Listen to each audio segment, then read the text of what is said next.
शब्द संदेशा कहते हूँ भिन्न भिन्न भेद विचार, इसको माया जानियो ये 9-10वां अवतार।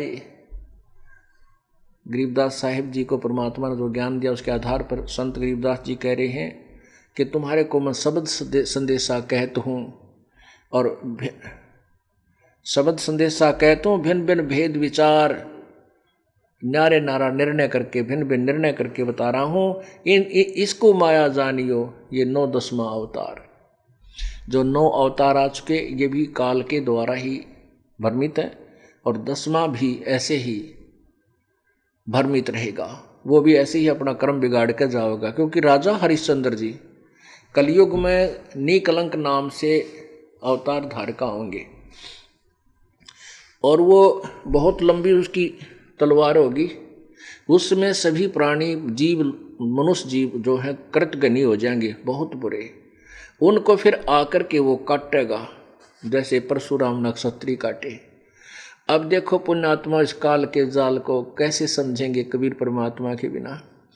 वो पुण्यात्मा जिसने सतयुग के अंदर ऐसा संघर्ष किया, अपने बच्चे भी पत्नी भी छोड़ दी, परमात्मा अपने सत से नहीं डिगा, और उस फिर वो बड़े यज्ञ किया करता था। उन यज्ञों के परिणाम स्वरूप वो स्वर्ग पहुंच गया, अब स्वर्ग में बैठा है। उसके बाद कलयुग में उसको 10वां अवतार बनाकर भेजेगा। काल विष्णु के लोक में बैठा है, विष्णु लोक से आएगा और यहाँ करोड़ों अरबों मनुष्यों को नू काट डालेगा, जैसे लाखों की संख्या में हजारों की संख्या में परशुराम जी ने अक्षत्रिय काट दिए। वो भी इन 24 अवतारों में से एक था परशुराम जी। और परशुराम जी ने पहले पुण्यात्मा था, पुण्य किए, विष्णु लोक में गया, वहां से फिर वो बेच दिया, श्रृंगार के दे दी शक्ति 2 कला, और उस कला के आधार पर उन्हें 100 क्षत्रियों को मार डाला। अब उस पाप का जिसने उतने मनुष्य मारे वो उसके बैंक अकाउंट में लिख दिया परशुराम जी के। जब उसके पुण्य समाप्त हो जाएंगे काल वहां से उसको धक्का दे देगा, और फिर 84 लाख योनियों में जितने भी उसने पाप किए वो रह रहकर भोगने होंगे। ऐसे ही राजा हरिश्चंद्र जी 10वां अवतार बनकर आएंगे। निकलंक नाम होगा। विष्णुदत्त शर्मा के संभल नगरी के अंदर, उड़ीसा में उसका जन्म होगा। संभल नगरी में विष्णुदत्त शर्मा के घर जन्म होगा, ये एडवांस बता रखा है। वहां फिर वो आकर के करोड़ों अरबों मनुष्यों को ऐसे काट काट के खत्म कर देगा। केवल उस समय जिनमें थोड़ी बहुत भक्ति शेष रही होगी वही बचेंगे, और वो यही होंगे जो अब ना पार हो सकेंगे। फिर वो काल के हाथों चढ़ जाएंगे, कुछ उनके थोड़े बहुत जन्म भी होते रहेंगे मनुष्य के, और फिर वो मांस मिट्टी खा बुरा हाल कर अपने कर्म बिगाड़ लेंगे। तो अब क्या बताते हैं, 10वां तो अब 10वां जो अवतार है वो हिमालय का नीरे, भौतक गोथे खावेंगे सतगुरु कहे कबीर। कहते हैं 10वां जो अवतार है वो हिमालय का नीर समझो।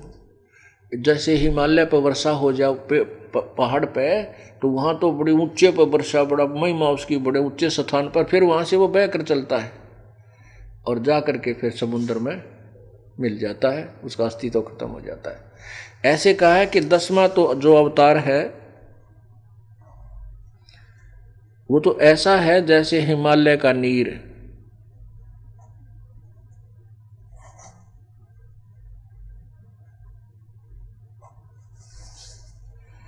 भौतक गोते खावेंगे नो सतगुरु कहें कबीर। कहते इसे ऐसे बहुत गोते खाएंगे परमात्मा कबीर जी हमें बता रहे हैं। गरीबदास कह रहे हैं मेरे सतगुरु यानी तत्वदर्शी संत रूप में परमात्मा आए थे, वो कबीर जी मुझे बता रहे हैं कि इसे ऐसे बहुत गोते खाएंगे जो मेरी शरण में नहीं आए, कबीर जी की शरण में नहीं आए। तो 10वां जो अवतार है वो हिमालय का नीर, भौतक गोते खावेंगे सतगुरु कहे कबीर। ना जननी ना सतगुरु जननी जन्या, जिसका जाके माने बाप, पिंड ब्रह्मंड से बाहर है रहित है ना वहाँ तीनों ताप। शब्द संदेशा कहते हूँ भिन्न भिन्न भेद विचार, इसको माया जानियो ये 9-10वां अवतार। ये भी एक माया काल के द्वारा भ्रमित है, ये काल के जाल में है, ये माया में ही है, जाल में है। 9वां और 10वां अवतार भी काल के ही जाल में माया के अधीन थे। गरीब राम कृष्ण कन्हैया हैं, राम कृष्ण कन्हैया, कबीर कृष्ण कन्हैया राम हैं, ये बलि बामन अवतार, हिरणाकुश नरसिंह हैं, ये सब माया विस्तार। वो तो अचल अनूप है, नूरी देह शरीर, ओह वो तो अचल अनूप है, वो पूर्ण परमात्मा, नूरी देह शरीर, उसका तो शरीर तेजों में है। करता हो उतरे, करता हो अवतरे, ये माया के रघुवीर। ये भगवान बन के आए थे माया के रघुवीर, जैसे राम कृष्ण ये परशुराम आदि कहते हैं, ये फिर 84 लाख योनियों में चले जाएंगे। ये माया के रघुवीर हैं, यहाँ के ही प्रभु थे ये यहाँ के। अब ये समाप्त हो जाएगा, इनका अस्तित्व नहीं रहेगा।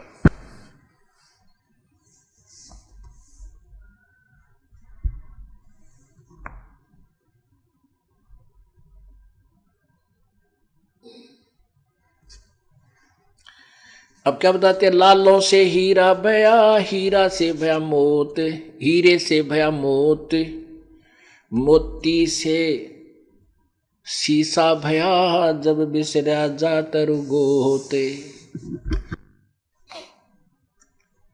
अब कैसे गिरावट आई हमारे अंदर, ये बता रहे हैं परमात्मा की महिमा में।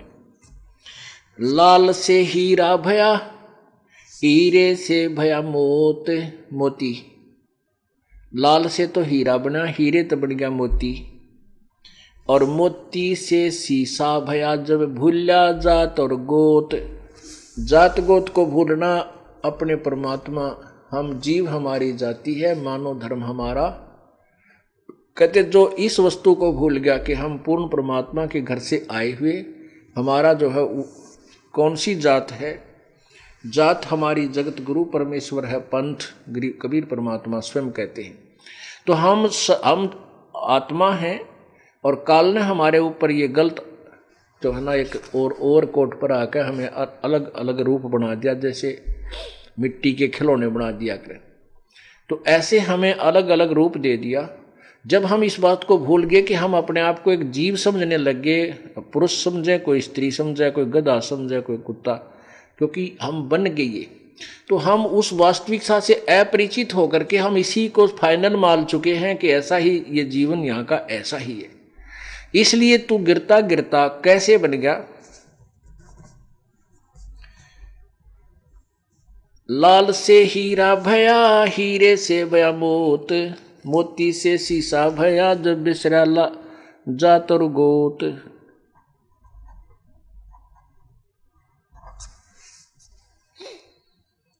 सोने से चांदी भया, चांदी से भया रूप, रुपया, रुपये से शीशा भया, जाना नहीं स्वरूप।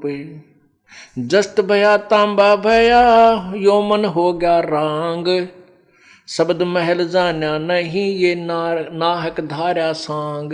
स्वांग कहते मनुष्य का स्वांग बे मतलब धारे फिरो हो तुम, क्योंकि तुमने उस तत्व ज्ञान नहीं समझा, ना वो वास्तविक नाम जाप किया। तो इसलिए गिरावट आ गया। जैसे सोने से चांदी भया, चांदी से भया रूप, रुपये से शीशा भया, जाना नहीं स्वरूप। फिर दस्त भया, तांबा भया, और यौमन हो गया रांग, यानी सबसे घटिया धातु में आ गया, रांग बन गया। और शब्द महल जाना नहीं, नाहक धारा सांग। अब क्या बताते हैं कि जैसे ब्रह्मा विष्णु महेश 3 लोक के प्रभु हैं, रजगुण ब्रह्मा है, सतगुण विष्णु, तमगुण शिव जी, एक के विभाग के मंत्री हैं, मालिक हैं, स्वामी हैं। और फिर ये यथार्थ ज्ञान से अपरिचित होने से साधना वर्तमान में गलत कर रहे हैं, तो फिर ये 84 लाख योनियों में गिर जाएंगे। फिर ये मनुष्य जीवन धारण करेंगे, यानी अब तो प्रभु हैं, फिर ये सिंपल मैन बनेंगे, क्योंकि इनकी पुण्य बहुत ज़्यादा है। फिर सिंपल मैन बन करके ये इतने पाप करेंगे, उनमें शिकारी हो जाए, बना दे युकार। जैसे महावीर जैन जी के जीवन में आता है कि 20 करोड़ बार तो शिकारी बना, शिकारी बनकर निर्य जीव हत्या कर दी, उसके बैड अकाउंट में लिख लिए। ऐसे फिर वो पाप इसने भोगने पड़े। फिर कहते 60 करोड़ बार गधा, 30 करोड़ बार कुत्ता, 20 करोड़ बार बिल्ली, इतने करोड़ बार हाथी। ये दुर्गति उस पुण्यात्मा की युकाल करवावे है। ऐसे ही कहते हैं। तो जस्ट से जैसे ये जस्त होते सिल्वर, जिसने कहा जिंक, ये बन गया जस्त भया तांबा होया, और यो मन हो गया रांग, यानी कहाँ तो सोना था सतलोक में, यहाँ आकर के उच्च पोस्ट जैसे रामकृष्ण बन गया, तू चांदी बन गया। सोने और चांदी में जो कितना अंतर है, रेट में भी, उसकी हर चीज में।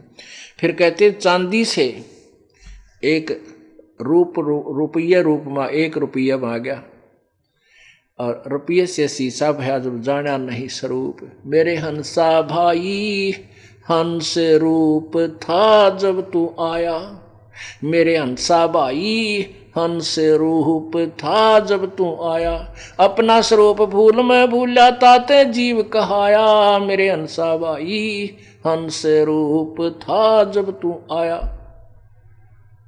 कहते तुम उस परमात्मा का स्वरूप था, तू हंस था, यानी तेरे अंदर कोई बुराई नहीं थी जब सतलोक से तू आया। अब अपना स्वरूप भूल में भूल गया, इसलिए जीव सांग कहते नाहक धारा सांग। अब जैसे सांग देखा करते हम, उस सांग में क्या होता है था कि लड़के ही लड़की का रोल करते थे, वो सब आर्टिफिशियल अंग लगा करके और लड़की वाली ड्रेस पहन लेते, उसको सांग कहते थे। और वो एक उसी में उन्हीं में से एक रानी बन जाता था, एक राजा बन जाता था। तो ऐसे ही कहते तुम यो सांग धारे फिरो हो, नर और स्त्री का, यो पुरुष वाला सांग तन डार रखा है, लड़की वाला सांग दूसरी आत्मा डार रखा, सब सो तुम एक ही। इन्हीं में से राजा बन जाए है, कोई रानी बन जाती है, ये तो सांग धार रहे हो, क्योंकि तुमने यथार्थ भक्ति नहीं मिली, और फिर ये ना जीवन मनुष्य का रहेगा, फिर आप और नीचे गिरावट में रांग बन जाओगे। जस्त भया तांबा भया यो मन हो गया रांग, शब्द महल जाना नहीं नाहक धारा सांग, पीतल से कासा भया कासा से भया लो, पीतल से कांसा भया कांसे से भया लोह, लोहे से माटी भया जब व्याप्या दिल द्रोह। और ये नरे पाप करके राग दिवसा करके तो नष्ट कर देता अपने जीवन को।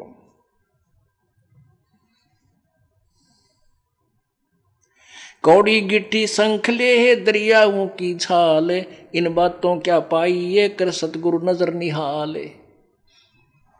कहते हैं इब तुम्हारा जो कल्याण कैसे होगा कि सतगुरु जो तत्वदर्शी संत है उसको नजर निहाल कर के इतना उनके अनुसार उनके मर्यादा में चल के वो तेरे ऊपर गदगद हो जाए, वो संत के मेरी प्यारी आत्मा परमात्मा को पाने के रास्ते पर बिल्कुल सही चल रही है। तो अंदर से जो एक हिलोर आती है संत के अंदर से, जिस भक्त की जिस बहन भाई की क्रियाओं से जो प्रसन्न हो जाता है कि ये सही मर्यादा में चला, तो वो जो एक रजा आती है उसके बाद फिर एक उसकी प्रति एक कसक जाती है कि बहुत अच्छी, और परमात्मा अपने बच्चे पर मेहर रखना, ऐसे ही चले। तो वो एक आशीर्वाद आपको एक्स्ट्रा मिलता है जिसको ग्रेस मार्क कहते हैं। तो यहाँ कहते हैं इन बातों के पाई ये कर सतगुरु नजर निहाल है। मान लेते नहीं वो ज्ञान भी हो गया कैसे ऐसे होता तो, और सतगुरु नजर निहाल हुआ नहीं, तुझे सार नाम फिर सार शब्द मिला नहीं, तो भी बात बिगड़ेगी। इसलिए ये कल्याण कहती ये बातें कहन सुन की ना है, कर पाड़ने की है।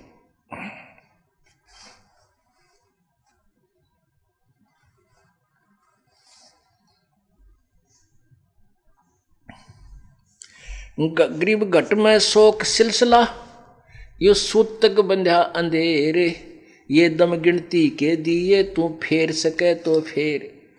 पुण्यात्माओं हम इतने वो हो गए हैं परमात्मा के ज्ञान से अपरिचित होकर के कि क्या कहते हैं जी, भक्ति में मन नहीं लगता, बेटे का ब्याह ना होया, छोरी का बालक ना हुए, एक मकान बनाया था उसका ब्याह तो नहीं बन रहा, बस भक्ति तो होती है कोई ना। भाई ये भी काम तभी होंगे जब परमात्मा प्रसन्न होगा। परमात्मा प्रसन्न होगा, भक्ति करोगे, चाहे दुख में करो, चाहे ये कष्ट भी आप पर आ रहे हैं, फिर भी अपनी भक्ति जरूर करते रहो। घट में शोक सिलसिला, यो सूतक बड़ा अंधेरे, ये दम गिनती के दिए, भाई फेर सके तो फेर। गर्म घट में शोक सिलसिला, इस शरीर के अंदर यो शोक यानी दुख, यो सिलसिला, यो तो सूतक बड़ा अंधेर, यानी यो तो एक आपके सभी के अंदर ये कष्ट जिसको टेंशन कहे ना, घट के अंदर सिलसिला सूतक बड़ा अंधेर। तो यो टेंशन रूपी जो गड़बड़ है या सबके साथ है। और कहते ये दम गिनती के दिए फेर से कह तो फेर, ये सांस तो गिन के दे रखे हैं और ये श्वास पूरे होते फिर कोई ना सुना, ये तेरी टेंशन भी ना रहेगी, क्योंकि गधा बने पाछा टेंशन खत्म। आपकी मृत्यु होगी। जिस टेंशन के कारण भक्ति नहीं बनी वो भी नो की नो रहेगी। वो क्या टेंशन से ठीक होगी? वो तो भगवान ठीक करेगा। उसके चरणों में रो के पीठ के अपना याद जरूर करता रहे। तो कहते हैं घट में शोक सिलसिला यो सूतक बड़ा अंधेर, और ये दम गिनती के दिए भाई फेर सके तो फेर। कदे इस टेंशन के चक्कर में रह जाए। एक दरोगा जी था थानेदार, घोड़ी पर सवार होकर के जून के महीने में और किसी गांव को जा रहा था। रास्ते में एक किसान एक रहट होता था, सिंचाई का साधन होता था, एक कुआं बनाया जाता था। उस कुएं के ऊपर एक लकड़ के सहारे एक जो है ना चक्री होती थी, चक्कर, वो सपोर्ट दे करके उसके ऊपर एक बाल्टियों की चैन बना करके, बहुत लंबी बाल्टी जैसे बांध देते हैं, पीपे से बांध दिया करते, पीपे ऊपर तक काट कर और वो ऐसे वेल्ड कर दिया करते रपट ला कर लोहे की चैन के, और वो ऊपर से चलती थी, नीचे पानी को भर करके ऊपर आती थी। और उसको चलाने के लिए बैलों का प्रयोग करते थे, जैसे कोल्लू चलाते, ऐसे चलता था वो। तो पुराने समय का समय था, उस समय वो लंबे लंबे लकड़ दे रखे, उधर से वो चैन जब नीचे से भर के आती है तो लोड ढीड होती है वह बाल्टियाँ, तो उससे उस पुली में, लोहे की पुली में और उस रहट के चक्कर में च्यों चों चों चों चर चों ऐसे चलता था वो, सूखा जैसे बोला कर ऐसे, वो एक विशेष आवाज़ आती रहती थी। तो उस दरोगा जी ने, थानेदार ने सोचा भी पानी पी लूँ और इस घोड़ी को भी पिला देता हूँ, काफ़ी लंबा सफ़र हो गया। सामने यो रहट चल रहा है, रहट से पानी नाली से होकर के सीधा खेत में प्रवेश कर रहा था। थोड़ी सी नाली थी 5-4 फुट की। तो जो ही वो उस घोड़ी को निकट लेकर आया रहट के, जहाँ रहट से पानी गिर रहा था, तो घोड़ी उस चूं चूं चूं चर चूं जो उसमें आवाज़ आ रही थी रहट के चलने से, उससे वो फड़क कर 1 किला दूर जाकर डटी। दरोगा ने कहा, रे ओ किसान, इस चूं चूं को बंद कर, मेरी घोड़ी डरती है। अब उस किसान ने वो बैल रोक दिए, वो रहट चलना बंद हो गया और पानी निकलना भी बंद हो गया। और जो पानी निकल चुका था वो खेत में जाकर के जमीन ने पी लिया, वहाँ पानी जल नहीं मिला। तो दरोगा जी घोड़ी ने फिर निकट लाया उसके पास, वहाँ जल नहीं। दरोगा बोला कि ओ किसान, वो जल निकाल, बैल चला। उसने बैल चला दिए, बैल चलाते वहाँ चूं चर रही घोड़ी, फिर भाग गई। तो उसने कहा भाई ये चूं चूं बंद कर। उसने फिर चूं चूं बंद कर दी, रेट रोक दिया। वो फिर निकट लिया तो जल पाया नहीं, क्योंकि उसमें बालू रेत होते थे, वो जल नहीं मिला। कहा जल निकाल, तो वो बैल चलाने पड़े, वह फिर घोड़ी भाग गई। तब उस किसान ने कहा कि दरोगा जी, इस चूं चूं में पी लो, पीना होता ना मरोगे दोनों तुम। इस चूं चूं में पानी मिलेगा, नहीं तो चूं चूं बंद होगी, पानी नहीं। तो कहते हैं घट में शोक सिलसिला, ये सूतक बड़ा अंधेर, ये दम गिनती के दिए भाई फेर से कहते फिर।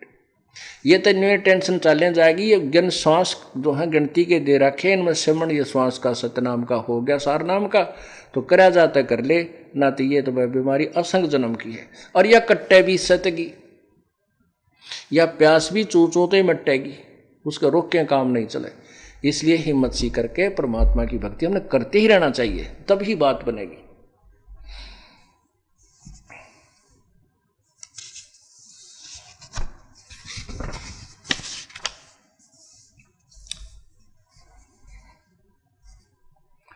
बाका पर्दा मैल का कोई न जाने भेवे, बिन सतगुर क्यों पाइये वो अटक रहे सुख देवे। तोड़ पिंजरा ले गई मंजारी मुस्काले, कृष्ण कन्हैया पर चली वो बाली झिमर की भाल। अब क्या बताते हैं कि काल तो वही नू खाओगा सबको, जैसे बिल्ली जो है चूहे को उठा ले जाती है, इसी प्रकार जैसे श्री कृष्ण के पैर में एक बालिया नाम के शिकारी ने, धीमर ने, और उसके तीर मारा था और कृष्ण जी की मृत्यु होगी विषाक्त तीर लगने से। कहते हैं यू काल तो ऐसे खा जाएगा, सभी को खाएगा।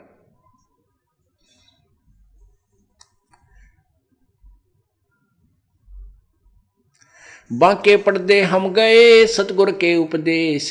गरीबदास जी कह रहे हैं उस बांके पर्दे जो कोई नहीं जा सकता, उस पर्दे उस गुप्त स्थान पर, जो पर्दे के पीछे जो अव्यक्त परमात्मा है, वहां हम गए। कैसे गए? सतगुर के उपदेश।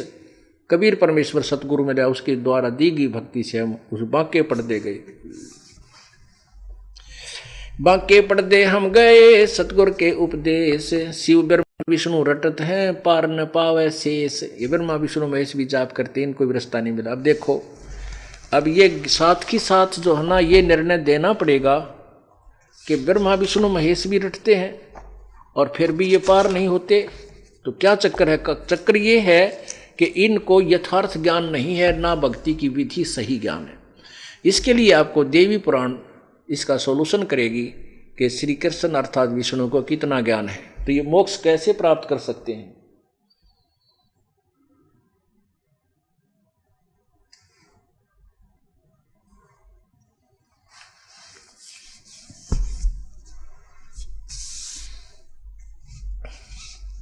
ये देखिएगा श्रीमद् देवी भागवत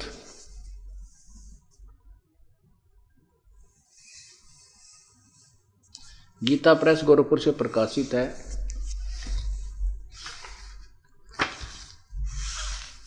इसके संपादक कौन है? हनुमान प्रसाद पोदार, चिमन लाल गोस्वामी। कहाँ से प्रकाशित है? प्रकाशक एवं मुद्रक गीता प्रेस गोरखपुर, गोविंद भवन कार्यालय कोलकाता का संस्थान। इसके तीसरे सकंद में ना प्रथम सकंद में, ये देखिएगा प्रथम सकंद और अध्याय नंबर 4, ये देखिएगा प्रश्न नंबर 28 पर 28। यहां श्री विष्णु जी के ज्ञान के सतर की जानकारी आपको देते हैं। ये देखना, नारद जी ने कहा, महाभाग व्यास जी, तुम इस विषय में जो पूछ रहे हो,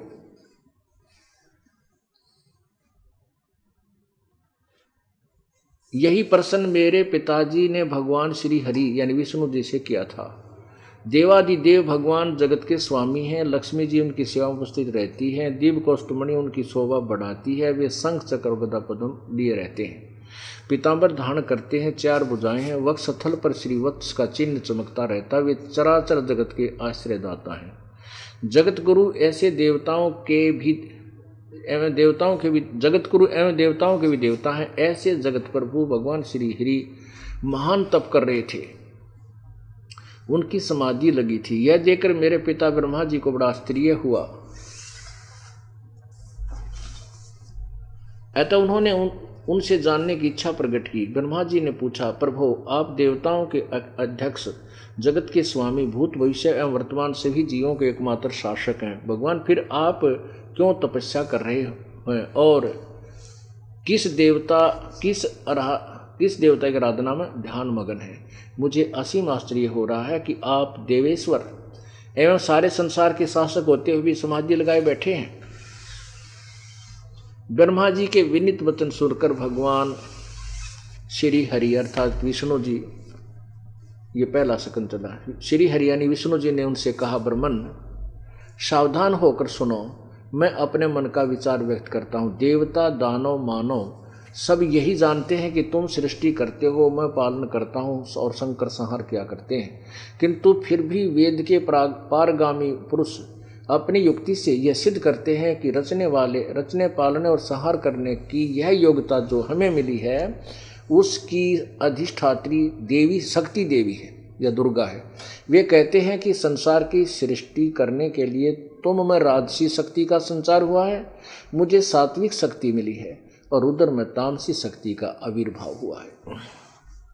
उस शक्ति के अभाव में तुम इस संसार की सृष्टि नहीं कर सकते, मैं पालन करने में सफल नहीं हो सकता और रुद्र से संहार कार्य होना भी संभव नहीं।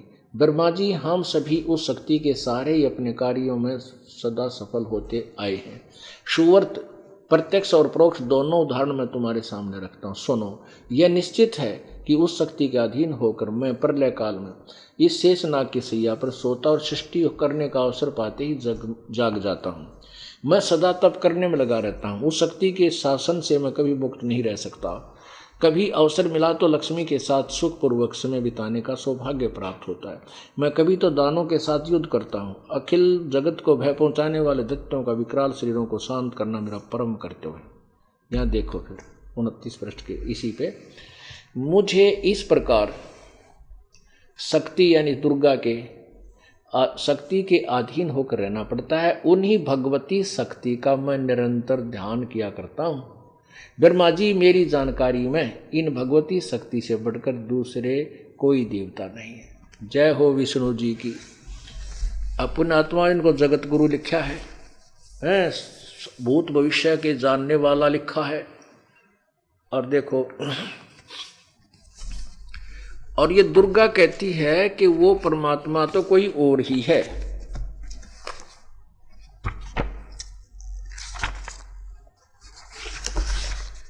वो परमात्मा, उसकी भक्ति करो, वो कोई और ही है। ये देखिएगा 7वां स्कंद पृष्ठ 562। अब दुर्गा कहती है, दुर्गा बताती है, श्री देवी कहने लगी, पर्वतराज इस प्रकार योग युक्त होकर मुझ परब्रह्म रूपा देवी का ध्यान करे। यह ध्यान आसन पर भली भांति बैठकर को अतुक भक्ति के साथ करना चाहिए। उस ब्रह्म का क्या स्वरूप है? देख, आड़ा भंडारी है, मेरे भक्ति करनी चाहिए, फिर कहते उस ब्रह्म का क्या स्वरूप है, यह बतलाया जाता है। यानी कोई और भगवान है, तत्व ब्रह्म जो प्रकाश रूप सबके अत्यंत समीप में स्थित हृदय रूप गुहा में स्थित होने के कारण गुहाचर नाम से प्रसिद्ध है और महान पद प्राप्त अर्थात परम प्राप्य है।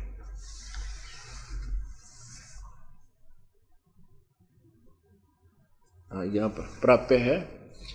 प्रजा के ज्ञान से वह समस्त प्रजा के ज्ञान से परे अर्थात किसी की बुद्धि में आने वाला नहीं है, यह तुम जानो। जो परम प्रकाश रूप है, जो सूक्ष्म से अति सूक्ष्म है, जिसमें संपूर्ण लोक और उन लोकों में निवास करने वाले प्राणी स्थित हैं, वह यह अक्षर ब्रह्म है और वही सबके प्राण है, वही सबकी वाणी है और वही सबके मन है। वह परम सत्य और अमृत अविनाशी है, तत्व है। सौम्य उस वेदने योग्य लक्ष्य का तुम वेधन करो, मन लगाकर उसमें तन्मय हो जाओ। सौम्य उपनिषदों में कथित महान अस्त्र रूप धनुष लेकर अस्त्र।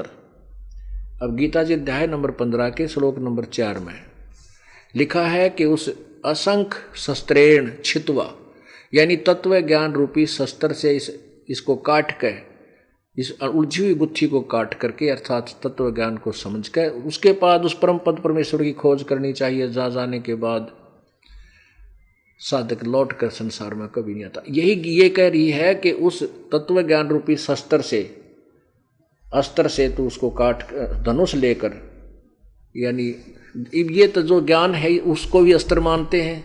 ये कोई लकड़ी की तलवार बना रहा है, उसने भी तलवार ही कहते हैं, लेकिन वो तलवार तो अलग है जो वास्तविक है। ऐसे वो तत्व ज्ञान और वास्तविक विधि अन्य है। इन्होंने नकली डुप्लीकेट बना रखी है, वो भी लकड़ी की।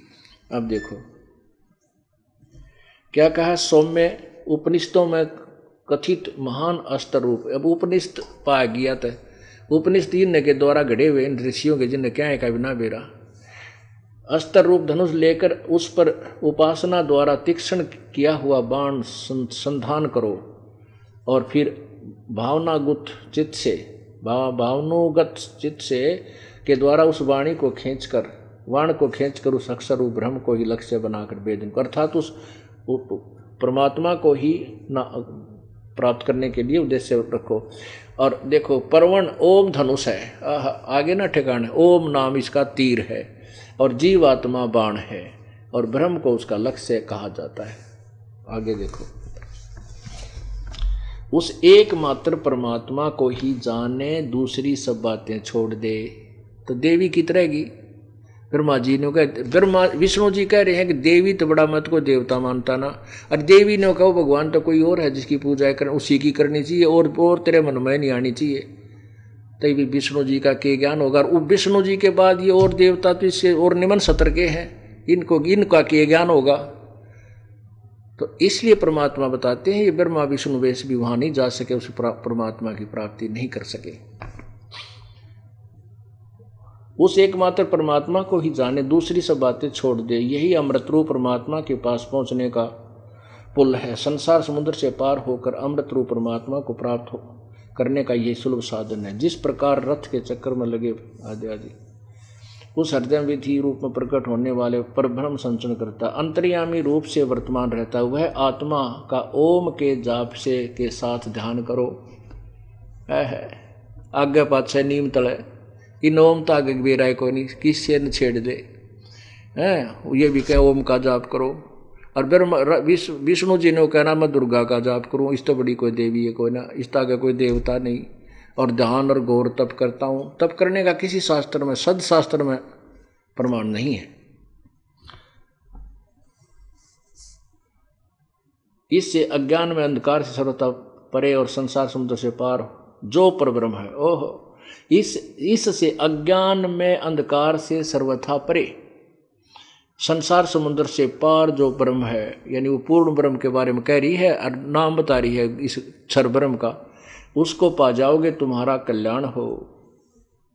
और फिर नो कहे वह परम, वह सबका आत्मा ब्रह्म, ब्रह्मलोक रूप दिव्य आकाश में स्थित है। देख कहाँ से ईट कहीं का रोड़ा और भानुमती ने कुणबा जोड़ा, वो है इनका ज्ञान, इन देवी का, ब्रह्मा विष्णु महेश का। इन्होंने कहा वो ब्रह्म जो है ना ब्रह्मलोक में बैठा है, ब्रह्मलोक में तो ये काल बैठा है, इस काल का ही ओम नाम जाप है। गीता जी अध्याय नंबर 17 के श्लोक 23 में कहा कि ओम तत्सत इति निर्देश ब्रह्म त्रिविध समर्थ है। उस पूर्ण परमात्मा सच्चिदानंद घन परमात्मा का था केवल ओम तत्सत, 3 मंत्र का जाप। ओम तक केवल ब्रह्म तक का है।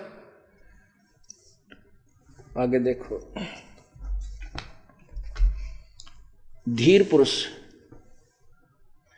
पुरुष विज्ञान के द्वारा जो आनंद रूप अमृत अविनाशी ब्रह्म सर्वत्र प्रकाशित है उसको बड़ी भांति देख लेते निराकार की तरह। फिर वो धीर पुरुष तत्वदर्शी संत ही उसको देखते हैं, ये सत्य है। उस कार्य कारण रूप पुरुषोत्तम को देख लेने पर इस जीव की हृदय की गांठ अविद्या छूट जाती है, यानी तत्व ज्ञान से परिचित हो जाता है, सारे संशय नष्ट हो जाते हैं और सब शुभ अशुभ कर्म अक्षीण हो जाते हैं। वह निर्मल और निष्कल ब्रह्म प्रकाश में प्रकोश दिव्य परम धाम में विराजित है।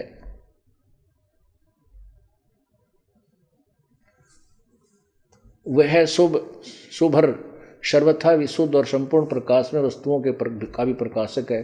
उसे आत्मज्ञानी पुरुष ही जानते हैं।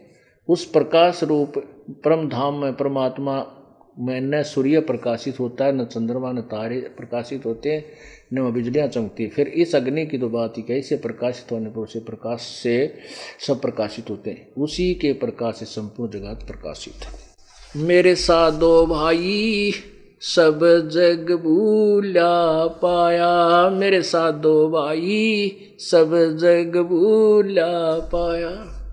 इसी भूल में ब्रह्मा भूला जिसने वेद सरसाया, इसी भूल में ब्रह्मा भूला जिसने वेद सरसाया। वेद पढ़ियो पंडित भूला वो सार शब्द नहीं पाया। मेरे साधो भाई सब जग भूला पाया, मेरे साधो भाई सब जग भूला पाया। इसी भूल में विष्णु भूला जिन वैष्णो धर्म चलाया, इसी भूल में विष्णु भूला जिन वैष्णो धर्म चलाया। तीर्थ व्रत का बांध महात्म बहुत जीव उलझाया। मेरे साधो भाई सब जग भूला पाया। इसी भूल में शंकर भूला जिन भिक्षुक पंथ चलाया। इसी भूल में शंकर भूला जिन भिक्षुक पंथ जलाया। सिर पर जटा हाथ में खप्पर घर घर अलख जगाया। मेरे साधो भाई सब जग भूला पाया। इसी भूल में भूला मच्छंदर जिन संगल दीप बसाया। इसी भूल में भूला मच्छंदर जिन संगल दीप बसाया।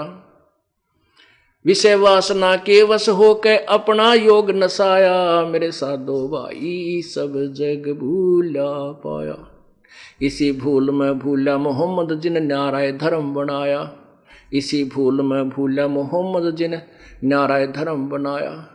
पर तरिया संग फिरा भटकता लिंग और मूछ कटाया। मेरे साधो भाई सब जग भूला पाया। कह कबीर सुनो भी साधो इस भूल का भेद न पाया। जिनको पा गया भूल भेद का वो गर्भवास नहीं आया। मेरे साधो भाई सब जग भूला पाया। पुण्यात्माओं इस तत्व ज्ञान को, इस अवसंवेद को आपको समझाया जाएगा, फिर आप देखना आपकी आत्मा कितनी गदगद हो जाएगी। इन सब भगवानों का सत्र आपके सामने हो जाएगा। और फिर क्या स्थिति होगी, जैसे गीता जी अध्याय नंबर 2 के श्लोक 46 में कहा है कि बहुत बड़े जलाशय की प्राप्ति के उपरांत फिर जैसी आस्था एक उस छोटे जलाशय में रह जाती है, ऐसा ही तेरी श्रद्धा अर्जुन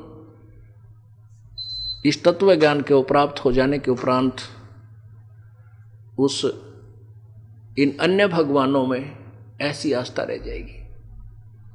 कैसी रह जाएगी? जैसे वो जलाशय जो था, छोटा तालाब जो था जिस पे हम पहले आश्रित थे, जो 1 वर्ष वर्षा ना हो तो वो सूख जाए और उसके आश्रित प्राणी भी नष्ट हो जाए।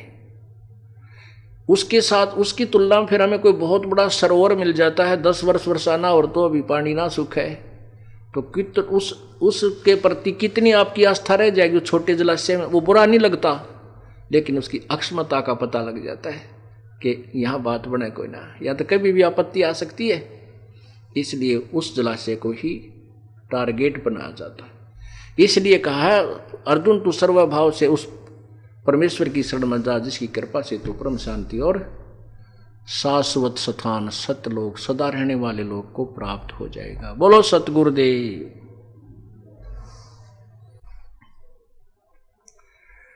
कर जोरूं विनती करूं दरूं चरण पर शीश। गुरु जी राम देवानंद महाराज ने दियो नाम बख्शीश। कोटि कोटि सिजदा करूं कोटि कोटि प्रणाम। चरण कमल में राखियो मैं बंदी जाम गुलाम। कुत्ता तेरे दरबार का मोतिया मेरा नाम।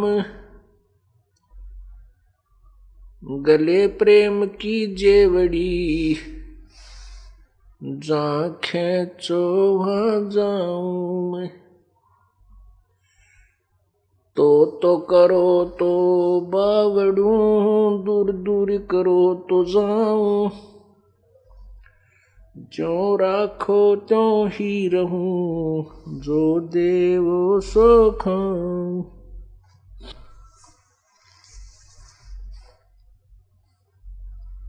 सतगुरु पूर्ण ब्रह्म है सतगुरु आप अलेख। सतगुरु रमता राम है याम मीन न मेख। जय इब के सतगुरु मिले सब दुख आँखों रोए। चरणों ऊपर शीश धरूं कहूँ जो कहनी होए। कबीर गुरु जी मिलेंगे, पूछेंगे कुशलात, आदि अंत की सब कहूं, अपने दिल की बात। गुरु जी तुम ना भूलियो, चाहे लाख लोग मिल जाएं, हमसे तुमको बहुत है, तुमसे हमको नहीं। तुम्हारे विसारे क्या बने, मैं किसकी शरण में जाऊं। शिव बिरंच मुनि नारदा, इनके हृदय न समाऊं।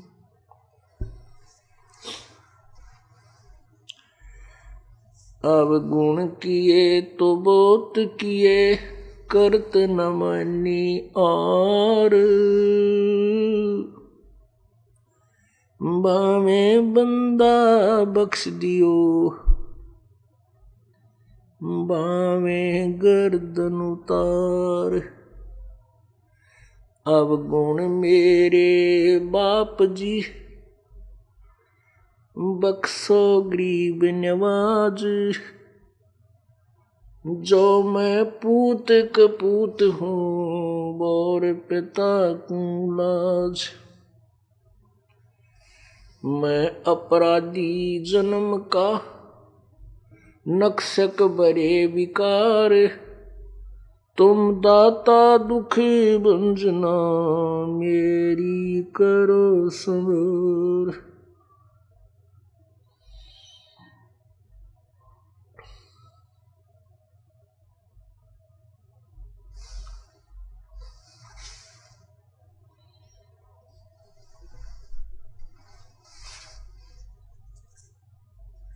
परमपिता परमात्मा सर्व सृष्टि नरसंहार कबीर परमेश्वर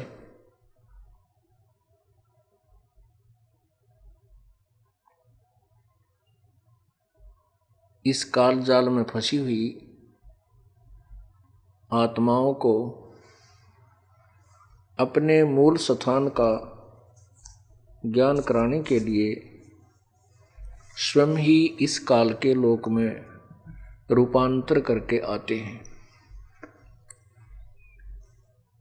उस समय वे परमात्मा अपनी महिमा को स्वयं ही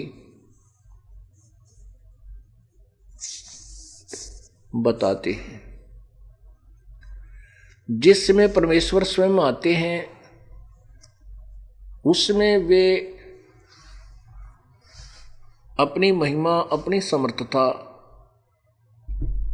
का प्रमाण देते हैं, बहुत से दुखी जीवों को सुखी करते हैं। ऐसी अनहोनी करते हैं जो परमात्मा ही कर सकता है। ईश्वरीय पावर परमेश्वरीय पावर ही कर सकती है, प्रभु की शक्ति ही कर सकती है। परंतु यदि कोई व्यक्ति स्वयं कहीं जाकर के, यदि कोई राजा मंत्री प्रधानमंत्री अकेला कहीं जाकर कहे कि मैं प्रधानमंत्री हूं, मैं राष्ट्रपति हूं, तो कोई ना सुनो उसकी बात, नहीं होकर पागल हूं भौंक है।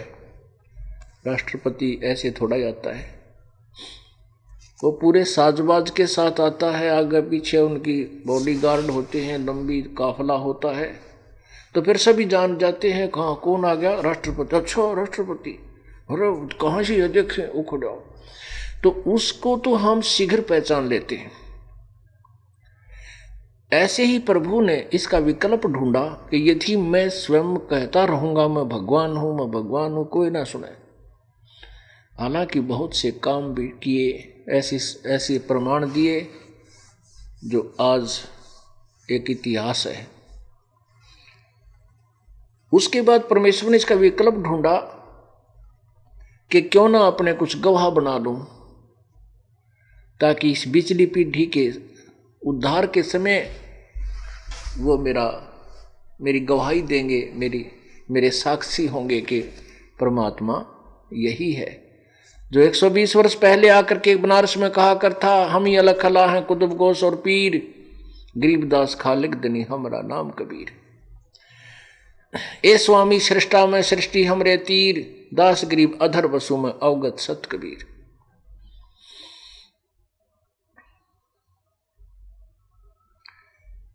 उस परमेश्वर ने अपने बहुत से गवाह बनाए, अपनी समर्थता से सतलोक दिखाया, उनको ऊपर लेकर गई उनकी आत्माओं को। ब्रह्मांड 21 ब्रह्मांड में जो जो भी घटनाएं घट रही हैं, जहां जहां भी जो व्यवस्था है, काल कहाँ रहता है, धर्मराज कौन है, ब्रह्मा विष्णु महेश की क्या स्थिति है, और सभी लोगों से परिचित कराया। उनमें से एक आदरणीय संत गरीबदास जी महाराज है। उन्हीं के उपलक्ष्य में ये 5 दिवसीय समागम सत्संग समारोह चल रहा है कि परमात्मा स्वयं आकर के गरीबदास जी महाराज की आत्मा को सतलोक लेकर गए थे। वहां फिर अपनी समर्थता से इसे परिचित करा करके और फिर अपना उनका ज्ञान योग खोल दिया, अर्थात इनके अंदर वो तत्व ज्ञान फीड कर दिया। पवित्र सवसम वेद का आदरणीय गरीबदास साहिब जी की आत्मा के अंदर ये सवसम वेद फीड कर दिया, और फिर गरीबदास जी साहिब ने इसका उच्चारण किया।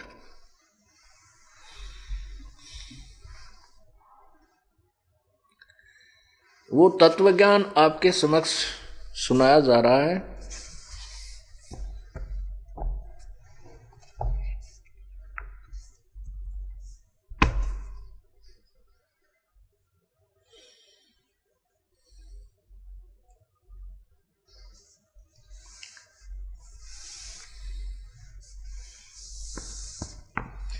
कुल का खामिंद एक है, दूजा नहीं गंवारे, दो कहे सो दोज की, फिर पकड़ा जा दरबारे। कुल का मालिक एक है और दूजा नहीं गंवार। कुल का मालिक एक ही है, अन्य कोई नहीं है। एक ही परमात्मा सबका स्वामी है। और जो कहते हैं अन्य कोई खुदा बताते हैं कि ये परमात्मा है, तो वो फिर उस सच्चे दरबार में उसकी वो कमजोरी पकड़ी जाएगी, और उसका ज्ञान अधूरा होने से, उसकी साधना ठीक ना होने से उसको नरक डाल दिया जाएगा, नरक में भेज दिया जाएगा। बीच की भीत सफा करो, ब्रह्म बुर्ज का कोटे, जिन ये भीत खड़ी करी, उनके तोड़े ओठ। परमात्मा कहते हैं जो तुमने धर्म की दीवार बना ली आपस में, इसको खत्म कर दो। और जिन्होंने ये दीवारें खड़ी कर दी अनजान पने में, देखो पुण्यात्माओं, कोई भी संत जिससे कोई धर्म पर का उत्थान हुआ है, धार्मिकता जिसने पनपाई है, उन्होंने कोई अलग धर्म नहीं बनाया, लेकिन धार्मिकता अवश्य प्रवेश की। आगे चलकर फिर वो एक धर्म का रूप धारण कर लेता है। जैसे आप वर्तमान में देख रहे हो, इस दास का जो सत्संग अनुयायी हो रहे हैं परमेश्वर कबीर जी के, ये सभी जाति से वाले हैं, सभी धर्मों वाले आ रहे हैं।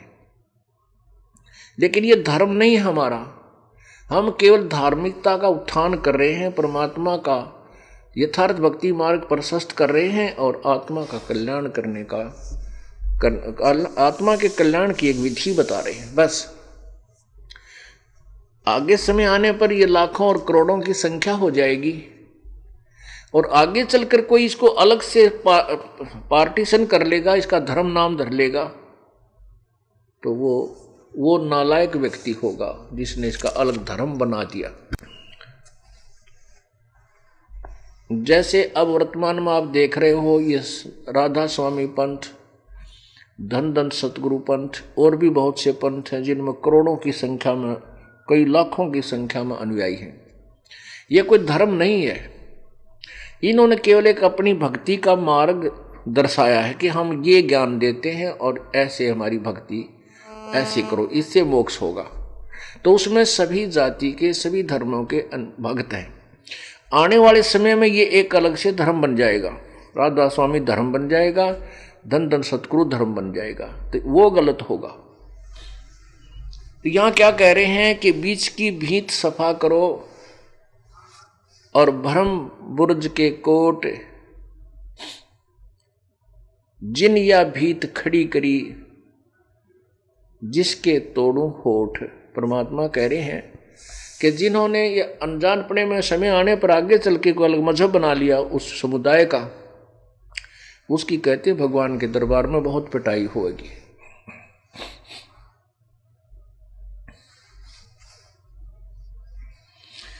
मौला कहो, मुर्शिद कहो, खालिक कहो, खुदाए, अलख कहो, अल्लाह कहो, नो आवागमन न जाए।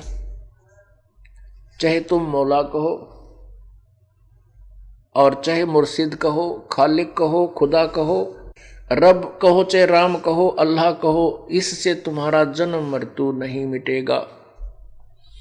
वो मंत्र अलग है, वो विधि अलग है, जिससे जन्म मृत्यु समाप्त होगी, पूर्ण मोक्ष होगा। जय गोपाल दंडवत कर, पैरी पड़ प्रणाम, दुआ करो दिल पाक से, असली सलाम। कहते हैं जय गोपाल बोल ले, चाहे पैरों में पड़कर दंडवत कर ले, प्रणाम कर ले। यदि तेरे हृदय में पवित्रता नहीं है तो कोई लाभ नहीं है। कहते हैं दुआ करो दिल पाक से, प्रणाम करते समय अंतःकरण से, सच्चे दिल से दुआ करो। असली सलाम, उस प्रणाम की आपकी महिमा बनेगी, उसकी कीमत बनेगी, अन्यथा नहीं। मान बड़ाई छाड़े दे, कर दे कुफर खरीद, सतगुरु मंज दलाल है, देख दीद बरदीद।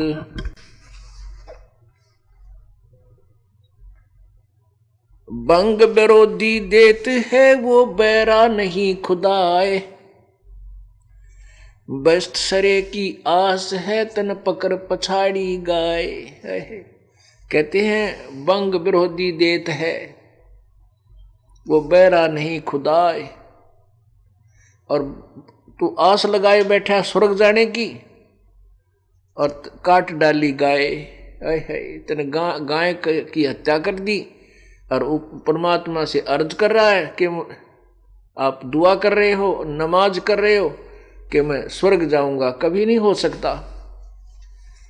अब देखो किसी सेठ के बच्चे को या राजा के छोटे या बड़े किसी भी बच्चे को कोई मार दे और फिर राजा के सामने जाकर फरियाद लगावे कि मुझे नौकरी दे दे, मुझे रोजगार दे दे, मुझे तो क्या वो मिल जाएगा? उसको तो फांसी की सजा देगा। तो परमात्मा के सभी जीव हैं, चाहे बकरा मारो, चाहे गाय मारो, चाहे जोटा मारो और चाहे अन्य जीव को मार दो, तो परमात्मा को एक जैसा दुख होता है। जैसे बाप के चाहे छोटे बेटे ने कोई मार दे, चाहे बड़े ने, एक सा दर्द होता है, उसको उतना ही दुख होता है। तो यहाँ इसी के विषय में कहते हैं कि दो हिंदू और मुसलमान धर्मों के जो मार्गदर्शक अर्थात वर्तमान के जो पहले वाले महापुरुष थे वो तो बिल्कुल सही थे। उसके बाद धर्म में उस समुदाय में बहुत बिगाड़ हो जाता है और कुछ लोग उसका दिशा बदल लेते हैं, उनको लताड़ रहे हैं।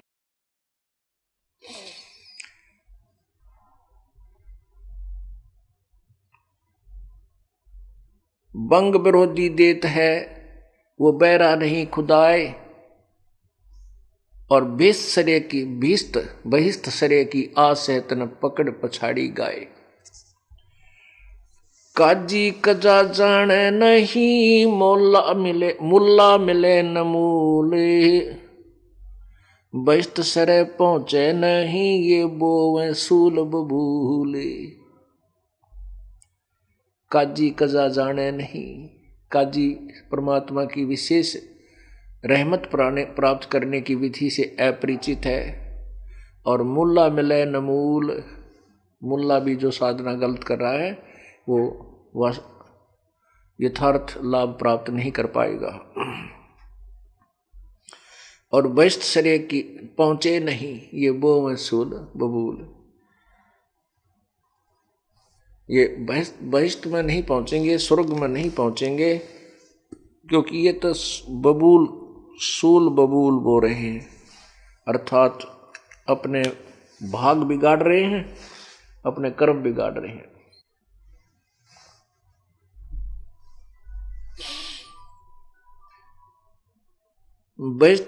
बहिष्ठ सरे के पंथ में मोहम्मद दीनी धाये, और बड़ा को पीर है मुजना दीदार अलाए। कहते हैं हजरत मोहम्मद जी जिसने मुसलमान धर्म का उत्थान किया मानते हैं, तो वो उन्होंने भी कह दिया कि मुझे खुदा के दर्शन नहीं हुए। पर्दे से पीछे से आवाज आई, तो कहते तुम उससे बड़ा तुम्हारा और कौन पीर होगा, जिसको मोहम्मद को भी जो साधना करता था उससे भी खुदा के दर्शन नहीं हुए, अल्लाह के साक्षात्कार नहीं हुआ, अल्लाह का दीदार नहीं हुआ। अब हिंदुओं को कहा है, हिंदुओं के जो पीर गुरु हैं उनसे कह रहे हैं परमात्मा, पंडित पतरा बाँचे कर दीन्या जगत डबोए, पत्थर की पूजा करें परमेश्वर दीन्या खोए।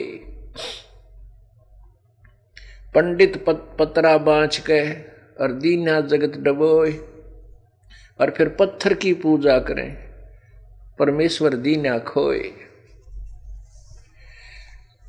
कबीरपुर सिर मुकट है कोटि भानु उजियारी, उदाता जग मंगता समर्थ सिरजन आरे।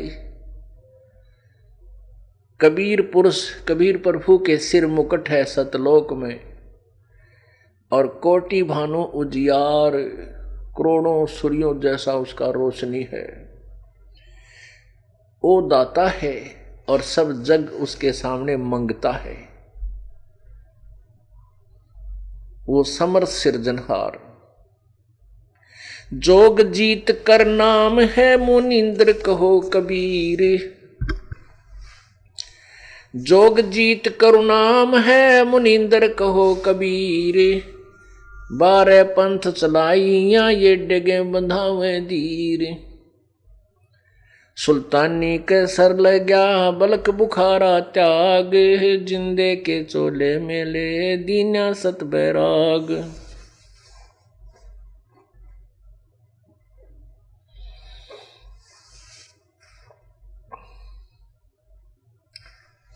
सब रावण पति रावे है जाके रोम रोम धन होए, सब रावण पति रावे है जाके रोम रोम धन होए।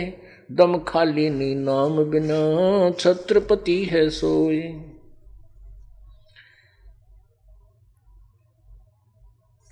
अजर अमर सतपुरुष, अजर अमर सतपुरुष है सोहम सुकृत सीर, बिन दम देह दयाल जी जाका नाम कबीर। कबीर परमेश्वर क्या बताते हैं, गरीबदास जी कह रहे हैं, हम सुल्तानी नानक तारे। गरीबदास जी कह रहे हैं कि हमारा उद्धार किया किस किस का, हम सुल्तानी नानक तारे, दादू को उपदेश दिया, जात जुलाहा भेद न पाया, वो का सीमा है कबीर।